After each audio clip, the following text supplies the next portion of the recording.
Hello, my dear students. My name is Sanjeev Kumar Yadav. Welcome to all of you in my YouTube channel Solid Physics. तो आज हम लोग एक बहुत ही important topic पढ़ने जा रहे हैं, दैट इज मॉडर्न फिजिक्स।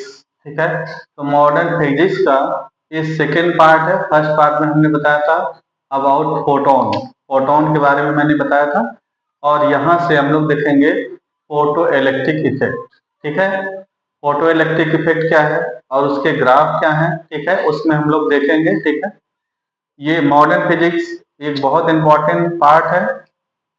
इस पार्ट से हर हर बार न्यूमेरिकल्स आते हैं, चाहे वो आपका सीबीएसई बोर्ड हो, यूपी बोर्ड हो, कोई भी बोर्ड हो, या नीट हो, या आईआईटी जी में, सब में इस पार्ट से न्यूमेरिकल आते हैं। ये बहुत इंपॉर्टेंट टॉपिक है। ठीक है, तो इसके बेसिक कुछ थ्योरीज हैं, प्रिंसिपल हैं, उसको देखेंगे जो सीधे सीधे एग्जाम में पूछ दिए जाते हैं। ठीक है, साथ ही हम लोग देखेंगे उनके बीच में ग्राफ है कुछ, वो बहुत इंपॉर्टेंट है। Graph are very important, graph तो बहुत ही इंपॉर्टेंट है और हर बार इसमें से पूछे जाते हैं, तो इससे आप अच्छे से समझें और बार बार इसकी प्रैक्टिस करें। बस एक बार आप इसको देखते हैं और इसके बाद ये चीजें आपको बिल्कुल हमेशा के लिए क्लियर हो जाएंगी। ठीक है, ठीक है।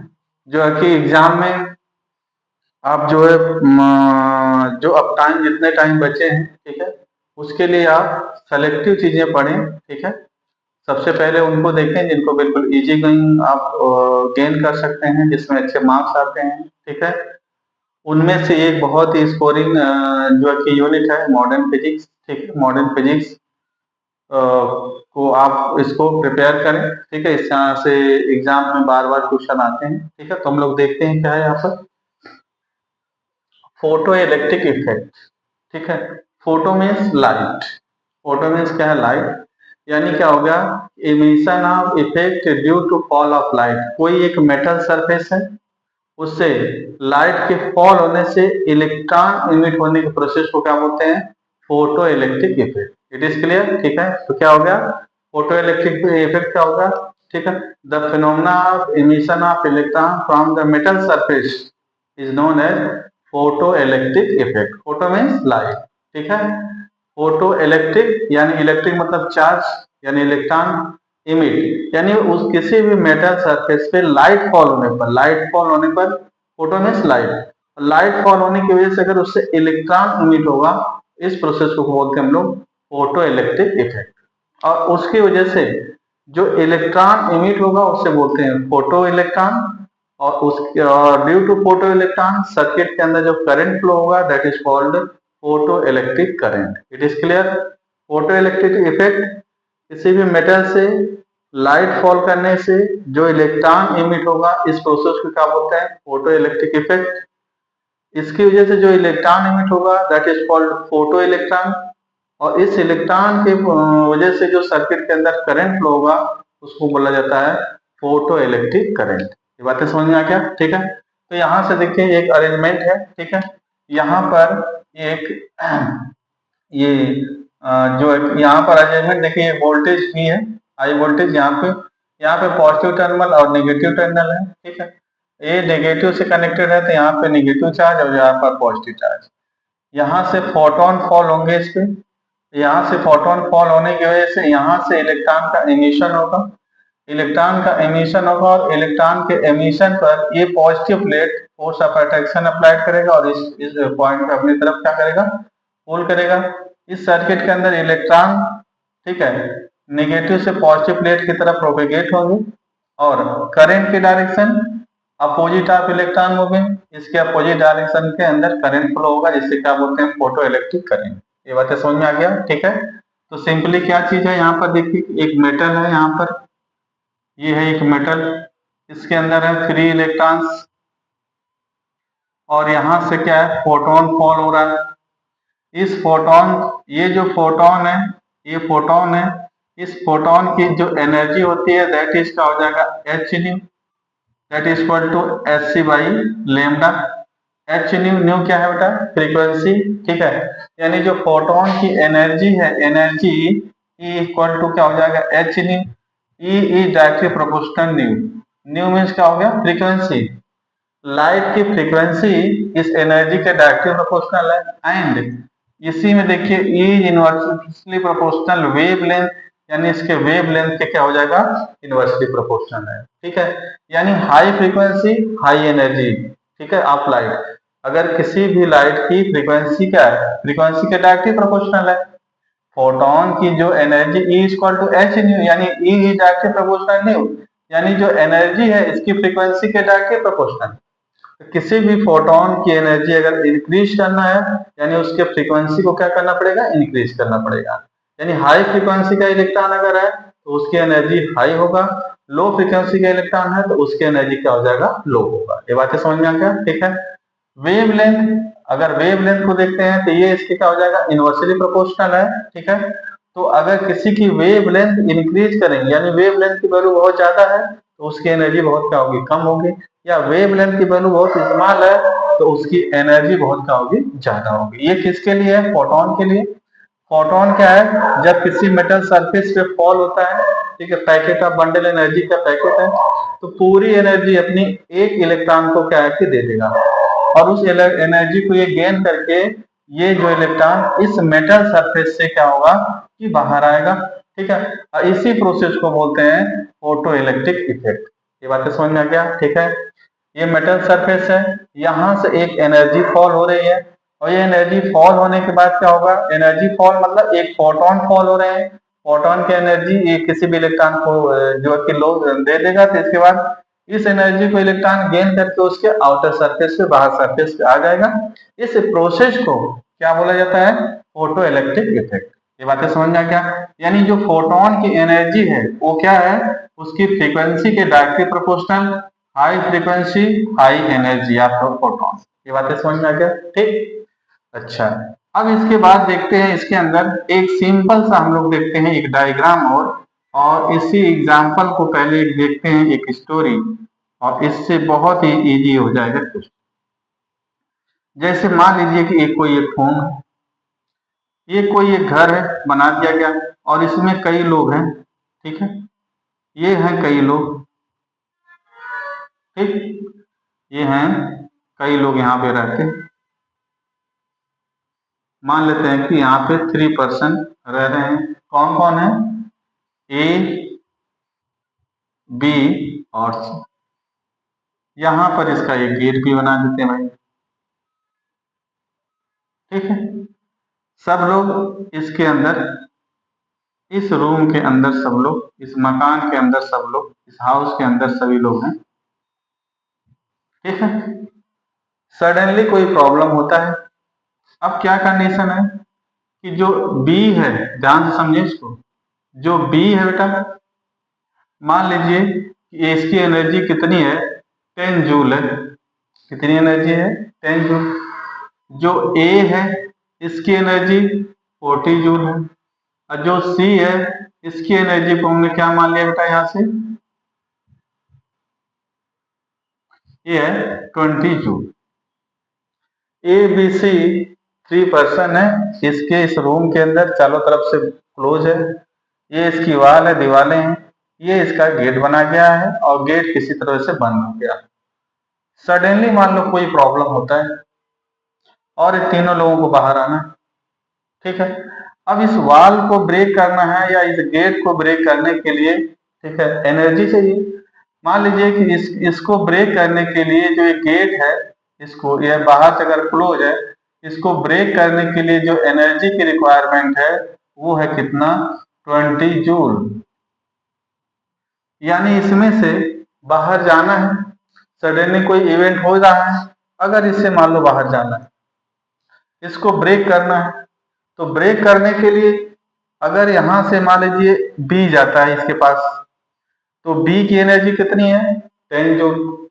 इस गेट को ब्रेक करने के लिए कितनी एनर्जी की जरूरत है, इस गेट को ब्रेक करने के लिए कितनी एनर्जी की जरूरत है, 20 जूल। तो क्या ये इसको कभी ब्रेक कर पाएगा, नहीं। अब इसको अगर ब्रेक नहीं कर पाएगा तो इससे बाहर भी नहीं निकल पाएगा। यानी क्या हो गया कि जो यहाँ पे, यहाँ पर जो भी पर्सन है, अगर इसकी एनर्जी ये जो गेट या वॉल से कम है तो उससे कभी भी बाहर नहीं आ पाएगा तोड़ करके। लेकिन अगर हम बात करते हैं सी की, सी की देखो बेटा एनर्जी, सी अगर यहां से आता है, इसकी एनर्जी कितनी है 20 जूल। इसको ब्रेक करने के लिए कितनी एनर्जी चाहिए 20 जूल। तो क्या होगा, हाँ इसको ब्रेक कर देगा। अब ब्रेक करके इसके बाहर आ जाएगा बस, लेकिन उसकी काइनेटिक एनर्जी क्या हो जाएगी 0, बिकॉज टोटल एनर्जी इसको ब्रेक करने में स्पेंड हो जाएगी। ये बातें समझ में आ गया। लेकिन अगर हम इस पे चलते हैं ए से, अगर ए यहां से आता है तो ए क्या करेगा, इसकी टोटल एनर्जी कितनी है 40 जूल। तो 20 जूल एनर्जी को क्या करेगा, ये ब्रेक कर देगा। 20 जूल एनर्जी तो क्या होगा, इसको ब्रेक करने में खर्च हो जाएगा। अब कितनी एनर्जी बचेगी इसकी, यानी 20 जूल एनर्जी बच गई। टोटल इसकी एनर्जी कितनी है 40 जूल, और 20 तो यहाँ पर क्या होगा ब्रेक करने में लग गया। तो अब इसकी कितनी एनर्जी बच गई 20 जूल। यानी अब इसके पास काइनेटिक एनर्जी भी होगा, और कितना हो जाएगा 20 जूल का। आया समझ में। अब देखो फर्स्ट इसकी एनर्जी 10 जूल है, ये तो इसको ब्रेक ही नहीं कर पाएगा, यानी इसका इमिशन भी नहीं होगा, ठीक है। और तो इसकी काइनेटिक एनर्जी की बात ही खत्म, यानी काइनेटिक एनर्जी तो वैसे भी जीरो हो जाएगी इसकी, ठीक है।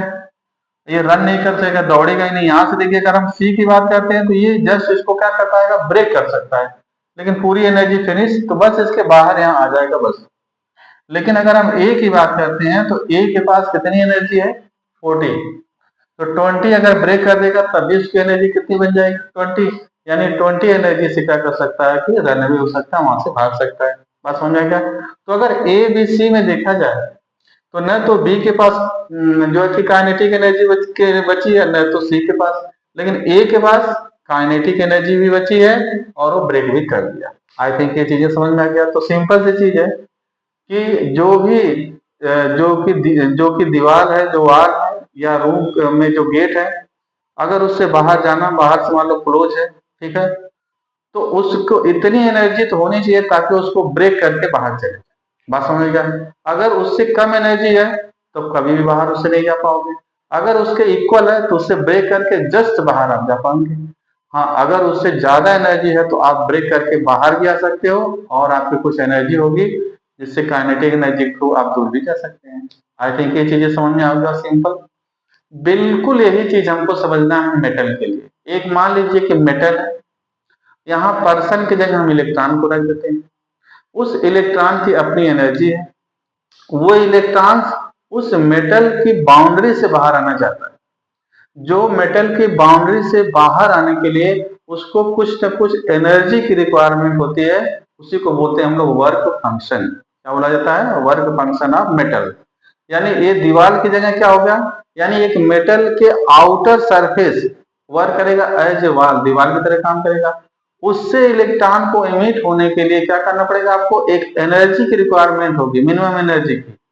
अगर उसकी एनर्जी उसके वर्क फंक्शन, उसको वर्क फंक्शन बोलते हैं, उस मेटल के वर्क फंक्शन से लेस है, तब तो इलेक्ट्रॉन उससे इमिट ही नहीं हो पाएगा। और अगर उसकी एनर्जी उसके वर्क फंक्शन के इक्वल है तो इलेक्ट्रॉन इमिट हो जाएगा। और अगर उसकी एनर्जी उसके वर्क फंक्शन से भी अगर ज्यादा है तो इलेक्ट्रॉन इमिट भी हो जाएगा, और उसकी कुछ न कुछ क्या हो जाएगी, काइनेटिक एनर्जी भी होगी। बात समझ आ गया। तो यहाँ से एक नया हम लोग टर्म देखते हैं कि ये जितने भी, ठीक है, ये आई थिंक आपको समझ में आ गया होगा। एक सिंपल सा एग्जांपल है बेटा यहाँ पर, तो इसको रफ करते हैं। अब देखिए यहाँ से क्या है कि मान लीजिए कि ये है आपका एक मेटल। अब इस मेटल की ये बाउंड्री लाइन है, इस बाउंड्री लाइन का एक वर्क फंक्शन होगा। वर्क फंक्शन यानी क्या है, एच न्यू नॉट के क्या होता है, इक्वल होता है। यानी इतनी एनर्जी तो इससे बाहर जाने के लिए ही खर्च हो जाएगी, इतना देना पड़ेगा। इसके अंदर बहुत सारे इलेक्ट्रॉन है, ये इलेक्ट्रॉन है, ये इलेक्ट्रॉन है बेटा, ये इलेक्ट्रॉन है। अब अगर इस इलेक्ट्रॉन की एनर्जी इसके वर्क फंक्शन के इक्वल है तब तो इलेक्ट्रॉन इमिट हो पाएगा। अगर इससे लेस है तो कोई भी इलेक्ट्रॉन इमिट नहीं हो पाएगा, ठीक है। यानी अगर हम देखें कि एनर्जी ऑफ इलेक्ट्रॉन, ठीक है, is less than work function. Metal का जो टेक्स्ट लग रहा है यहाँ पे जो वर्क फंक्शन, इस बाउंड्री लाइन को तोड़ के बाहर आने के लिए जितनी एनर्जी चाहिए वर्क फंक्शन, इसे क्या बोला जाएगा, work function. Work function of metal. अब ये दीवार की तरह हो गया बेटा, अब इससे इलेक्ट्रॉन बाहर आना चाह रहा है, तो क्या होगा कि सबसे पहले तो उसको इस इलेक्ट्रॉन की एनर्जी अगर इसके वर्क फंक्शन से लेस है तो इससे इलेक्ट्रॉन का एमिशन नहीं हो पाएगा, तो इसकी काइनेटिक एनर्जी तो ऐसे जीरो हो गई। अगर मान लीजिए कि इस इलेक्ट्रॉन की एनर्जी उस मेटल के वर्क फंक्शन के क्या है, इक्वल है, तो जस्ट इलेक्ट्रॉन इमिट होगा, केवल एमिशन हो जाएगा, इजेक्ट हो जाएगा, उससे बाहर आ जाएगा, ठीक है। लेकिन अभी भी इसकी काइनेटिक एनर्जी की वैल्यू क्या हो जाएगी बेटा, जीरो रहेगी। लेकिन अगर इसकी एनर्जी, जो energy of electron is greater than work function, work function से भी अगर इसकी एनर्जी ज्यादा है, तब क्या करेगा कि पहली बात तो इमिशन होगा और यहाँ पे कुछ न कुछ इनकी काइनेटिक एनर्जी भी होगी। ये बातें समझ में आ गया, ठीक है। तो ये बहुत इंपॉर्टेंट है कि जो इलेक्ट्रॉन का इमिशन होगा उस मेटल पर डिपेंड कर रहा, उसके वर्क फंक्शन पर डिपेंड कर रहा, ठीक है, वर्क फंक्शन पर डिपेंड कर रहा है, ठीक है। इस इलेक्ट्रॉन की चाहे जो एनर्जी है, लेकिन अगर ये एनर्जी इस मेटल के वर्क फंक्शन से लेस है तो इलेक्ट्रॉन का एमिशन नहीं होगा। बात समझ में आ गया। और अगर इसके इक्वल है तो इलेक्ट्रॉन का एमिशन तो होगा लेकिन उसकी काइनेटिक एनर्जी नहीं होगी। और अगर दूसरा देखेंगे, अगर इसकी एनर्जी इतनी ज्यादा है कि वर्क फंक्शन से भी ज्यादा है तो इससे इलेक्ट्रॉन एमिट भी हो जाएगा और उसकी काइनेटिक एनर्जी भी होगी। आई थिंक ये चीजें आपको क्लियर में समझ में आ गया होगा। It is clear.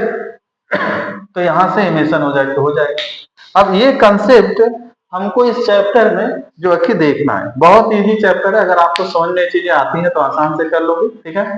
यानी कोई भी मेटल है उस पर बहुत सारे फ्री इलेक्ट्रॉन है, दे आर मूविंग रैंडमली और उसमें मूव होते रहते हैं, लेकिन उस मेटल सरफेस से बाहर नहीं आते अपने आप।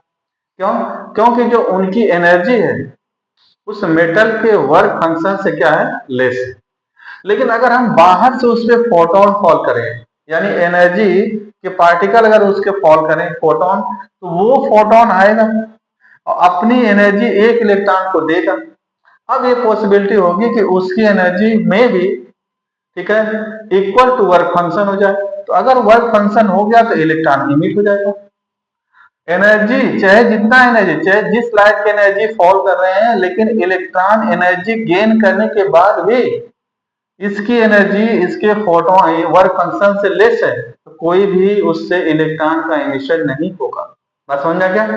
तो लाइट चाहे जितना फॉल करें आप, लेकिन जब तक इस इलेक्ट्रॉन, जो मेटल के अंदर के इलेक्ट्रॉन्स हैं, उनकी एनर्जी वर्क फंक्शन से इक्वल या उससे ग्रेटर नहीं होंगे, तब तक उससे कोई भी इलेक्ट्रॉन फॉल जो कि एमिशन नहीं होगा। ये बातें समझ में आ गया। तो ये है कि यहां से जो बाहर से हम फोटोन इस पे फॉल करेंगे, फॉल करने के बाद ये इस इलेक्ट्रॉन को गेन करेगा, इलेक्ट्रॉन उस एनर्जी को गेन करेगा। अब उसकी एनर्जी गेन होने के बाद कई कंडीशन हो सकते हैं। हो सकता है कि उसकी एनर्जी वर्क फंक्शन से लेस है तो कोई इलेक्ट्रॉन का एमिशन नहीं हो जाएगा।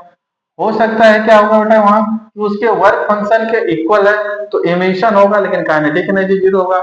थर्ड पॉसिबिलिटी क्या होगा कि इलेक्ट्रॉन एनर्जी जो गेन करेगा फोटोन के बाद, देखा गया कि उसकी एनर्जी इंक्रीज हो गई और इंक्रीज हो गई, वर्क फंक्शन से ज्यादा हो गई, तो फिर क्या होगा कि वहां से इलेक्ट्रॉन का एमिशन होगा और फिर कुछ न कुछ क्या होगी, काइनेटिक एनर्जी भी होगी। I think it is clear, ठीक है। कोई भी मेटल है उसके अंदर इलेक्ट्रॉन रैंडमली मूव होते रहते हैं बेटा, लेकिन उससे सरफेस से अपने आप इलेक्ट्रॉन इमिशन नहीं होता है, ठीक है। क्यों? क्योंकि उस इलेक्ट्रॉन की एनर्जी उस मेटल के वर्क फंक्शन, उसकी जो बाउंड्री लाइन है समझिए, ठीक है, उससे क्या है, लेस है। लेकिन अगर हम बाहर से उस पर लाइट फॉल करें, लाइट फॉल मतलब फोटोन फॉल करें, तो ये फोटोन अपनी एनर्जी एक इलेक्ट्रॉन को कंप्लीटली दे देगा। अब उसकी तीन पॉसिबिलिटी हो सकती है। वो एनर्जी इलेक्ट्रॉन गेन करेगा, गेन करने के बाद फिर देखते हैं कि जो इलेक्ट्रॉन की अब एनर्जी, यानी क्या हो गया कि फोटोन की एनर्जी गेन करने के बाद इलेक्ट्रॉन की एनर्जी की थ्री पॉसिबिलिटी है। हो सकता है कि इसकी एनर्जी वर्क फंक्शन से अभी भी लेस है तो अभी भी कोई इलेक्ट्रॉन इमिशन नहीं होगा। सेकेंड क्या हो जाएगा कि may be equal to work function, अगर वर्क फंक्शन के इक्वल हो गया तो इलेक्ट्रॉन इमिशन होगा। और थर्ड क्या हो गया कि ग्रेटर देन वर्क फंक्शन, और वर्क फंक्शन से ज्यादा हो जाएगा तो उससे इलेक्ट्रॉन इमिशन होगा और काइनेटिक एनर्जी होगा। बात समझ में आ गया। तो इलेक्ट्रॉन इमिशन के लिए मेटल का वर्क फंक्शन बहुत इंपॉर्टेंट है, ठीक है, वही डिसाइड करेगा कि इससे इलेक्ट्रॉन का इमिशन होगा कि नहीं होगा। बात समझ में आ गया, ठीक है। तो आई थिंक ये चीजें समझ में आ गया होगा आपको, ठीक है। तो इसको रफ कर देते हैं बेटा ये। अब तो वर्क फंक्शन क्या है, ठीक है। तो वर्क फंक्शन देखिए क्या होगा, the minimum energy required to electron emission from the metal is known as work function. यानी किसी भी मेटल से जो मिनिमम एनर्जी ताकि उससे इलेक्ट्रॉन का क्या हो जाए, इमिशन हो जाए, उसको हम क्या बोलते हैं, वर्क फंक्शन। इसको डिनोट किया जाता है phi minimum h nu. Nu क्या हो गया, फ्रीक्वेंसी ऑफ द जो है कि लाइट, ठीक है। एच सी बाई लेमडा, ठीक है। ये भी क्या हो गया कि ये भी हो गया आपका वेव लेंथ, ठीक है। तो ये न्यू और वेव लेंथ, ठीक है, ये किसमें है, वर्क फंक्शन में। बात समझ आ गया। इसके बाद देखते हैं, तो वर्क फंक्शन यानी किसी भी मेटल से इलेक्ट्रॉन इमिट करने के लिए जो मिनिमम एनर्जी की रिक्वायरमेंट है उसी को क्या बोलते हैं हम लोग, वर्क फंक्शन, ठीक है। मान लीजिए कोई भी मेटल है, उसका बता दिया वर्क फंक्शन 1 जूल है, यानी उससे इलेक्ट्रॉन इमिट अगर कराना है तो कितनी एनर्जी चाहिए, 1 जूल की चाहिए। अगर कोई भी मेटल उसकी कह दिया कि वर्क फंक्शन इज 2 जूल, तो अगर उससे इलेक्ट्रॉन इमिट कराना है तो उसकी एनर्जी कितना होना चाहिए, 2 जूल, ठीक है। अगर 2 जूल से कम है तो उससे कोई भी इलेक्ट्रॉन इमिट नहीं हो। I think it is clear, ठीक है। तो यहाँ से देखिए, इसमें यहाँ से फोटोन है, फॉल हो रहे हैं इस मेटल से। अब इस मेटल से इलेक्ट्रॉन का एमिशन होगा। अब इस इलेक्ट्रॉन का एमिशन होने के 3 केसेज होंगे, ठीक है। कुछ इलेक्ट्रॉन तो ऐसे होंगे जिनकी एनर्जी वर्क फंक्शन के इक्वल है, तो जस्ट इसके बाहर हो जाएंगे। अब यहाँ पे पॉजिटिव है, ये पॉजिटिव प्लेट है, तो इस पे क्या है, फोर्स ऑफ अट्रैक्शन अप्लाइड करेगा यहाँ से, और इसको अपनी तरफ क्या करेगा, पुल करेगा। तो वोल्टेज यहाँ से, ये वोल्टेज पॉजिटिव वोल्टेज की वजह से इस इलेक्ट्रॉन को क्या करेगा, अपनी तरफ अट्रैक्ट करेगा। और ये नेगेटिव टर्मिनल है, तो नेगेटिव टर्मिनल उस इलेक्ट्रॉन को क्या करेगा, रिपेल करेगा। तो ये यहाँ पर इस प्लेट पे आ जाएगा और करंट फ्लो होने लगेगा, ठीक है। तो यहाँ से प्लस ऐड करने का क्या रीजन है कि जो भी इलेक्ट्रॉन यहाँ से जस्ट इमिट हो रहे हैं, जिसकी एनर्जी वर्क फंक्शन के ही केवल इक्वल है, तो उनको भी क्या करेगा, इसको पुल करके यहाँ पर ले आएगा। ये बातें समझ में आ गया, ठीक है। तो सेकंड क्या होगा, स्टॉपिंग पोटेंशियल।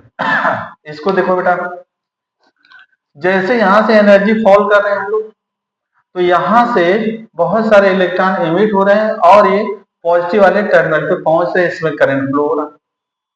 अब ये इस प्लेट को P2 और इसको हमने मान लिया P1, यानी फर्स्ट वाली प्लेट कैथोड और एनोड, तो इसको हमने मान लिया क्या है बेटा, P1, इसको मान लिया क्या है, P2।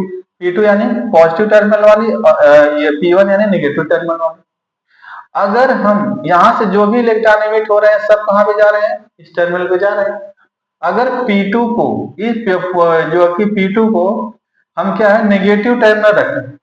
क्यों नेगेटिव, क्यों, और इनको जैसे नेगेटिव रखोगे तो इन पे क्या करेगा, रिपल्सिव फोर्स लगाएंगे। लेकिन कुछ इलेक्ट्रॉन होंगे तब भी पहुंच जाएंगे, उनकी काइनेटिक एनर्जी अगर ज्यादा है। तो जैसे जैसे हम V की वैल्यू को, नेगेटिव वोल्टेज को इंक्रीज करते जाएंगे, तो इस पे रिपल्सिव फोर्स की वैल्यू क्या हो जाएगी, इंक्रीज होगा।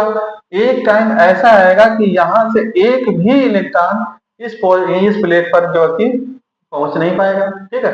तो जिस वोल्टेज पे, इसमें क्या है कि सभी इलेक्ट्रॉन जो इमिशन वाले सभी इलेक्ट्रॉन स्टॉप हो जाएं, यानी इसमें करंट की वैल्यू क्या हो जाए बेटा, 0 हो जाए, उस वोल्टेज को क्या बोलते हैं, स्टॉपिंग पोटेंशियल। यानी सबसे जो मैक्सिमम काइनेटिक एनर्जी वाला इलेक्ट्रॉन यहाँ से इमिट होगा, उसको भी अगर आप रोक देते हैं, ठीक है, तो उस पर्टिकुलर वोल्टेज को हम क्या बोलेंगे, ठीक है, स्टॉपिंग पोटेंशियल। और इसे भी क्या बोलते हैं, कट ऑफ पोटेंशियल, ठीक है।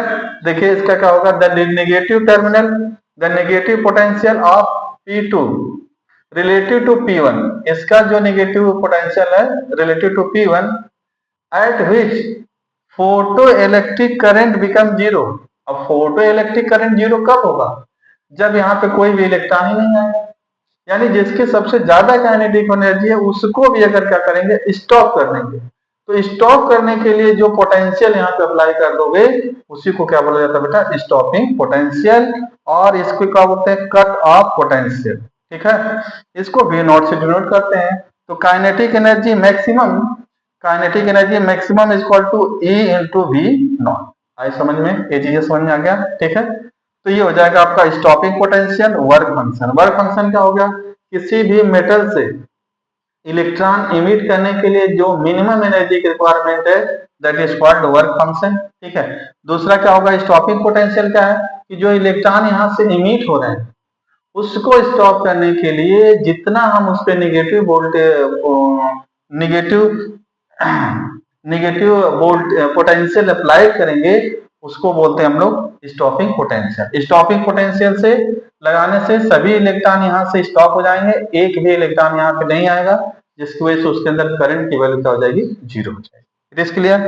अब इसी में एक आता है threshold wavelength and threshold frequency, ठीक है। अब यहां से देखिए ये है phi minimum equal to h nu s c by lambda. तो ये लेमडा नॉट जो है, ठीक है, लेमडा नॉट, ठीक है, ये क्या है, जो इसका वर्क फंक्शन है इस वेवलेंथ और फ्रीक्वेंसी दो चीजों पे डिपेंड कर रहा है, ठीक है। तो यहाँ पे क्या है, the maximum wavelength of the light, maximum wavelength eight which emission of photo electron from the metal surface, जिसकी वजह से उसके मेटल सरफेस से इलेक्ट्रॉन क्या हो, इमिट हो सकते हैं, उस पर्टिकुलर वेव जो कि वेव लेंथ को हम बोलते हैं बेटा थ्रेशोल्ड वेव लेंथ। बिल्कुल ऐसे ही क्या है, थ्रेशोल्ड फ्रीक्वेंसी या कट ऑफ फ्रीक्वेंसी भी बोला जाता है, थ्रेशोल्ड फ्रीक्वेंसी और cut off frequency. The lowest frequency, देखिए ये दो टर्म पे डिपेंड है, एच न्यू नॉट और H lambda. New not frequency work function में और न्यू नॉट का wave length. The lowest frequency of light which can emit the photo electron from the metal surface, यानी वो minimum value, ठीक है, photo light की minimum frequency जिससे उससे इलेक्ट्रॉन मेटल सरफेस से क्या हो जाए, इमिट हो जाए, ठीक है, उस फ्रीक्वेंसी को हम क्या बोलते हैं, जो कि थ्रेशोल्ड फ्रीक्वेंसी और कट ऑफ फ्रीक्वेंसी, दोनों चीजें हम लोग कह सकते हैं, थ्रेशोल्ड फ्रीक्वेंसी और cut off frequency. I think it is clear, ठीक है। इसको किससे डिनोट करते हैं बेटा, इससे डिनोट करेंगे आप न्यू नॉट, ठीक है। Threshold frequency, threshold wavelength, stopping potential, work function. I think ये चीजें इतना आपको क्लियर हो गया होगा, ठीक है। अब नेक्स्ट आता है इसके अंदर कि इंटेंसिटी, ये समझना बहुत जरूरी है बेटा कि इंटेंसिटी क्या है, ठीक है।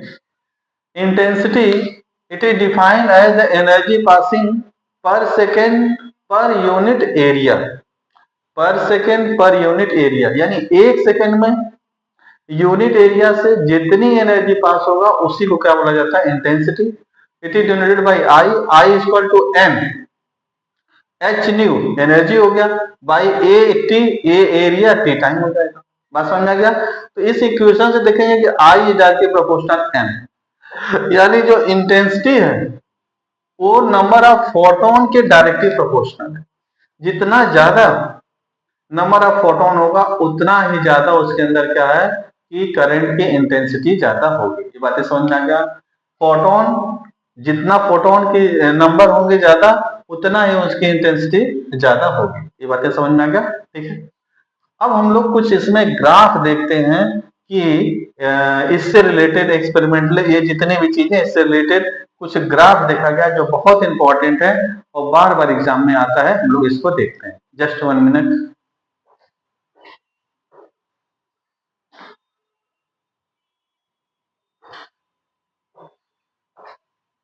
ठीक है बेटा, तो अब ग्राफ देखो, ठीक। अब ग्राफ देखना है यहां से, ठीक। तो पहला ग्राफ है ग्राफ बिटवीन करंट और वोल्टेज। करंट और वोल्टेज में ग्राफ देखते हैं यहां से, ठीक है। तो यहां से देखिए, जैसे यहां पर ये देखिए, यही वाला डायग्राम मैं फिर से यहाँ पे बना रहा हूं बेटा। ये है कोई एक मेटल है, यहां से आपने लाइट फॉल किया और यहां से कुछ इलेक्ट्रॉन ऐसे इमिट हो गए और ये यहाँ पे आपने इमिटर, तो आप देखिए कुछ इलेक्ट्रॉन तो अपने आप यहाँ पे रीच हो जा रहे हैं, पहुंच जा रहे हैं, लेकिन कुछ इलेक्ट्रॉन जस्ट इमिट हो रहे हैं, यहां से यहां तक वो पहुंच नहीं सकते क्योंकि उनके पास एक्स्ट्रा एनर्जी नहीं है। तो इसके लिए क्या लगाते हैं, वोल्टेज लगा कर दिया गया पॉजिटिव, क्योंकि पॉजिटिव ये बैटरी ए प्लेट पॉजिटिव हो जाएगा, तो ये माइनस है, तो इलेक्ट्रॉन को अपनी तरफ क्या करेगा, एक पुलिंग फोर्स अप्लाइड करेगा, और उसकी वजह से क्या करेगा कि यहाँ पर सभी इलेक्ट्रॉन जो मेटल से बाहर हैं वो आ जाएंगे। ठीक है, इसका मतलब ये नहीं है कि आप V की वैल्यू इंक्रीज कर दो तो मेटल से ही इलेक्ट्रॉन इमिट होने लगे, नहीं नहीं, V इंक्रीज करने से मेटल से इलेक्ट्रॉन इमिट नहीं होंगे। हाँ, जो मेटल से इलेक्ट्रॉन का इमिशन हो गया है, जो सरफेस पे है, जिनकी एनर्जी कम है, उनको अपनी तरफ पुल कर लेंगे, तो यहाँ से ज्यादा इलेक्ट्रॉन यहाँ पे आएंगे, और ज्यादा इलेक्ट्रॉन आएंगे तो करंट भी ज्यादा फ्लो होने लगेगा। लेकिन क्या करेंगे, अगर V की वैल्यू को मान लीजिए कि किसी V की वैल्यू को इंक्रीज करते जाइए, यानी V वोल्टेज की वैल्यू को अगर इंक्रीज करेंगे तो उसमें धीरे धीरे सभी इलेक्ट्रॉन वहां पर आ जाएंगे।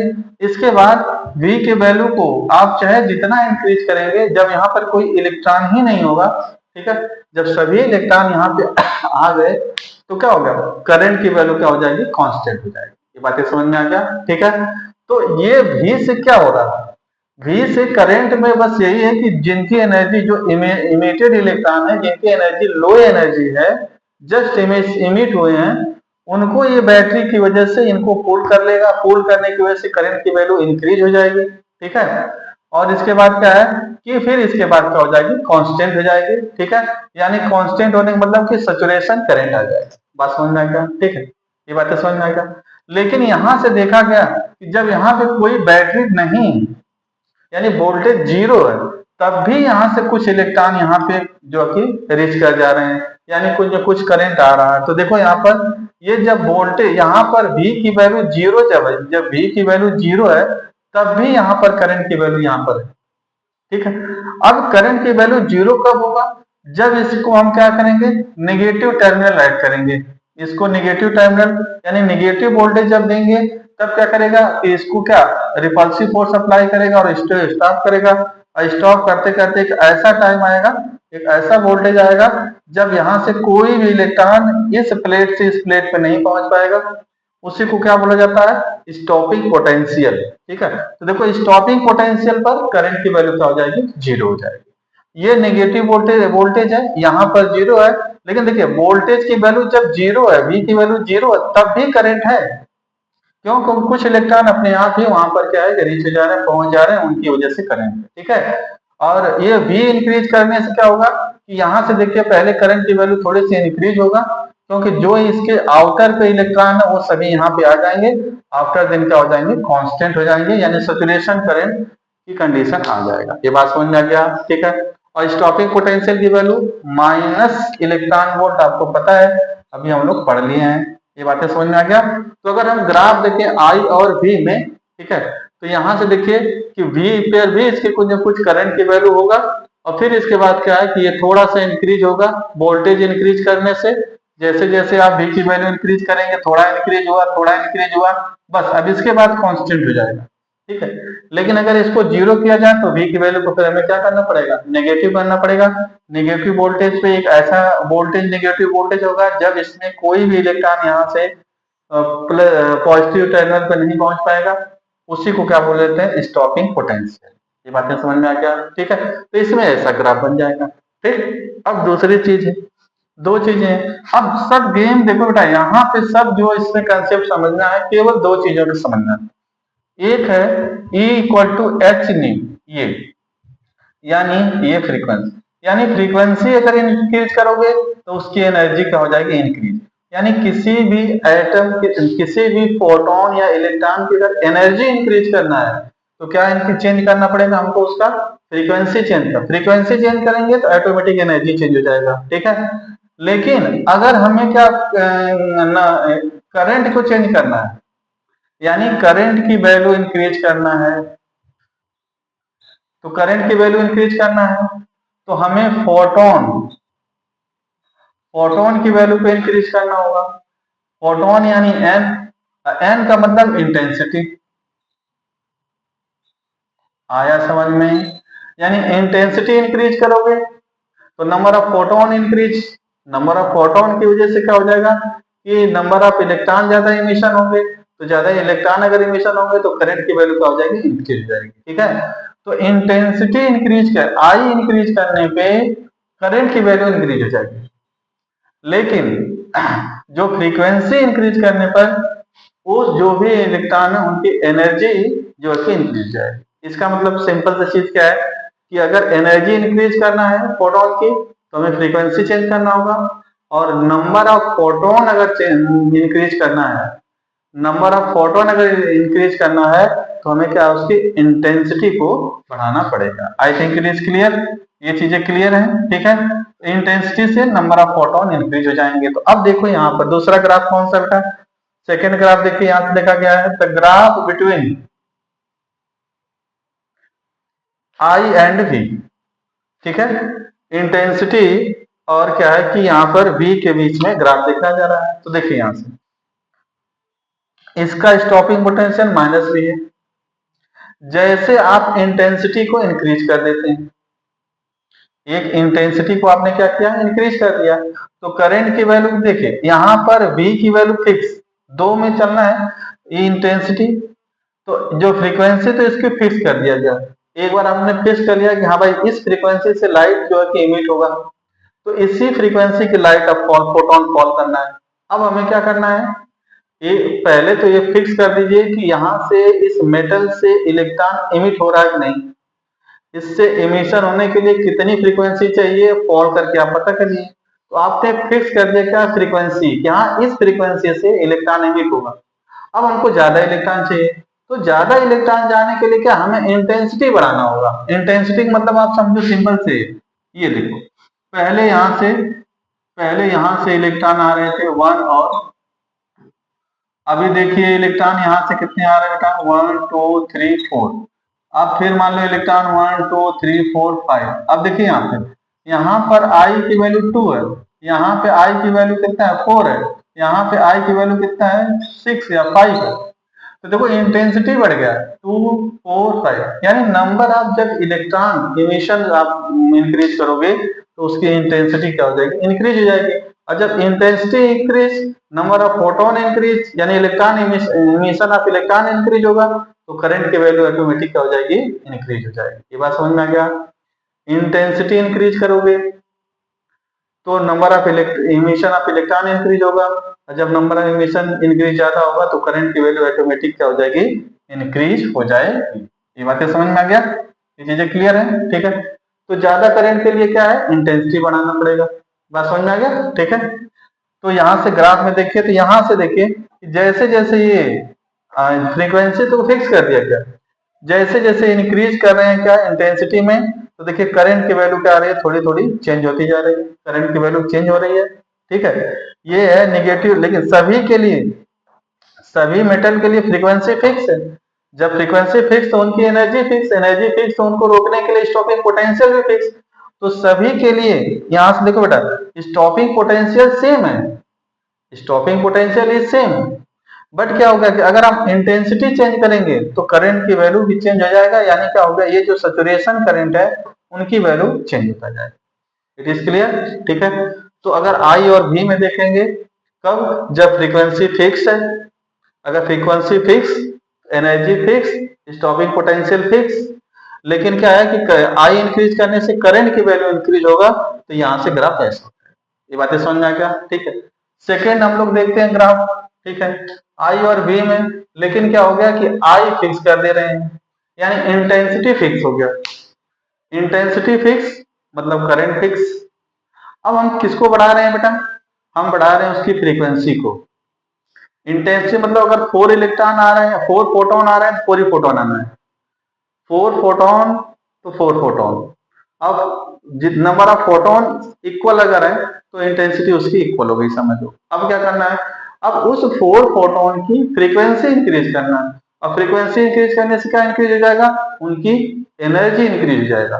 और जब उनकी एनर्जी इंक्रीज होगा तो इन्हें स्टॉप करने के लिए ज्यादा हमको फोर्स लगाना पड़ेगा, यानी ज्यादा स्टॉपिंग पोटेंशियल अप्लाई करना पड़ेगा। It is clear. यानी जैसे फ्रीक्वेंसी बढ़ाओगे तो उन्हें स्टॉप करने के लिए ज्यादा एनर्जी चाहिए, तो ज्यादा जो है पोटेंशियल एनर्जी हो जाएगा। लेकिन उसमें क्या होगा कि क्या फिक्स हो गया, इंटेंसिटी। जब इंटेंसिटी फिक्स है तो नंबर ऑफ फोटोन फिक्स, तो नंबर ऑफ इलेक्ट्रॉन भी उतने ही इमिशन होगा, तो करंट की वैल्यू क्या हो जाएगी, फिक्स हो जाएगी। तो अब देखो ग्राफ में क्या हो जाएगा बेटा, यहाँ से कि देखो आई यहाँ से करंट की वैल्यू क्या हो जाएगा, सैचुरेशन करंट सबके लिए सेम है, कांस्टेंट हो जाएगा।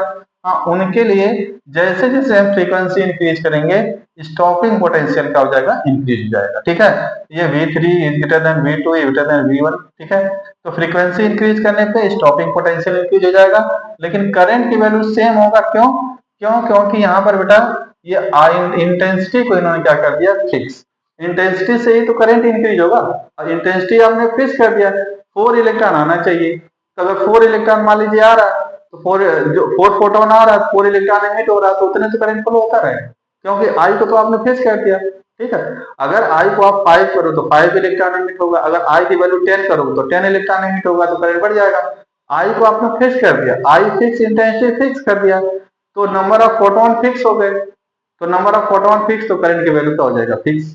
लेकिन अगर हम फ्रीक्वेंसी अगर उसकी बढ़ा देंगे, फ्रीक्वेंसी बढ़ाने पर उसकी एनर्जी इंक्रीज हो जाएगी, और एनर्जी इंक्रीज होगी तो उसको रोकने के लिए हमें ज्यादा एनर्जी की रिक्वायरमेंट होगी, यानी उसका स्टॉपिंग पोटेंशियल इंक्रीज हो जाएगा। It is clear. तो जब फ्रीक्वेंसी को आप क्या करोगे, इंक्रीज करोगे एच न्यू को, तो स्टॉपिंग पोटेंशियल इंक्रीज हो जाएगा, बस करंट की वैल्यू क्या हो जाएगी, सेम हो जाएगी। ये बातें समझ में आ गया। ठीक है, एक और देखते हैं हम लोग ग्राफ। ठीक है, graph between I S and I, यानी करंट करंट इंटेंसिटी और सैचुरेटेड करंट के बीच में हम लोगों को ग्राफ देखते, बात समझ आएगा। तो इंटेंसिटी का मतलब क्या होगा कि नंबर ऑफ फोटोन। तो जब आप इंटेंसिटी इंक्रीज करोगे यानी नंबर ऑफ फोटोन इंक्रीज होंगे, तो नंबर ऑफ इलेक्ट्रॉन भी इंक्रीज होंगे, तो करंट की वैल्यू भी क्या हो जाएगी, इंक्रीज हो जाएगी। तो सैचुरेशन करंट की वैल्यू भी क्या हो जाएगी, इंक्रीज हो जाएगी। यानी इसके अंदर क्या हो जाएगा कि सैचुरेशन करंट और इंटेंसिटी के बीच में कैसा रिलेशन होता है बेटा, लीनियर होता है। जैसे जैसे इंटेंसिटी इंक्रीज करोगे सैचुरेशन करंट की जो की वैल्यू भी क्या हो जाएगी, इंक्रीज होती जाएगी, जैसा कि इस ग्राफ में हमने आपको दिखाया। ठीक है, अब एक लास्ट और मोस्ट इंपॉर्टेंट ग्राफ देखिए, इसमें क्या है। ठीक है, मान लीजिए कि कोई एक मेटल सरफेस है, एक कोई मेटल सरफेस है। ठीक, अब उसके लिए जो स्टॉपिंग पोटेंशियल होता है, जो स्टॉपिंग पोटेंशियल है, ठीक है, ये एक मेटल है मान लीजिए, और इसका जो वर्क फंक्शन है फाई, यहां से कोई भी फोटोन यहां से आ रहा है, तो जो एनर्जी हो जाएगी E, ये एनर्जी यानी इसके वर्क फंक्शन फाइव। ठीक है, और इसके क्या है, काइनेटिक एनर्जी के क्या होना चाहिए, इक्वल होना चाहिए। ठीक है, या आप कह सकते हो कि जो एनर्जी यहाँ पे हम लोग खर्च कर रहे हैं, ये जो काइनेटिक मैक्सिमम जो हो जाएगा उसके stopping potential E into V naught के क्या होगा, इक्वल हो जाएगा। ठीक है, तो E V naught equal to क्या हो जाएगा, E V naught equal to h nu minus क्या हो जाएगा, फाइव, यानी वर्क फंक्शन माइनस कर देंगे। अब E से अगर हम डिवाइड करते हैं इसको, अगर E से डिवाइड करेंगे तो h by E nu minus five by E हो जाएगा। ठीक है, अब देखो इसको हम कंपेयर करते हैं equation y equal to M X C से, तो आप देखोगे यहाँ पे जो m है ये स्लोप है, m स्लोप यानी tan थीटा, स्लोप यानी tan theta equal to h by E, h by E यहाँ देखिए कांस्टेंट है, यानी स्लोप क्या है, कांस्टेंट है। अगर ये कांस्टेंट है तो सभी मेटल के लिए इसकी वैल्यू क्या होनी चाहिए, कि कांस्टेंट रहेगा। ठीक है, ये एंगल यहाँ पे कांस्टेंट होगा, तो अगर इसके लिए ग्राफ देखेंगे तो ये वैल्यू क्या है, माइनस में है, तो इधर माइनस में इंटरसेक्टिंग करेंगे तो फाइव बाई ई हो जाएगा, और ये आपका स्लोप हो जाएगा। मान लीजिए कोई दूसरा मेटल है, तो दूसरे मेटल के लिए वर्क फंक्शन अलग होगा, तो बिल्कुल ऐसे पैरेलल ग्राफ बनेगा। नेक्स्ट है तो एंगल सेम होगा, लेकिन फिर इसके पैरेलल ग्राफ यहाँ से बनेगा। मान लीजिए क्या हो जाए, M1 है, M2 है, M3 है, तो अगर अलग अलग मेटल्स की बात अगर हम ग्राफ देखेंगे तो इनके लिए भी ग्राफ कैसा हो जाएगा बेटा, ये पैरेलल बिल्कुल बन जाएगा।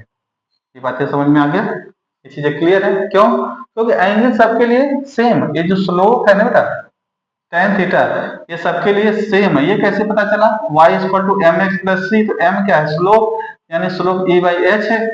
अगर ये वैल्यू सेम है तो क्या हो जाएगा कि सबके लिए एक पैरेलल ऐसे क्या है कि लाइन बनेगी सेम एंगल पे। ठीक है, I think it is clear.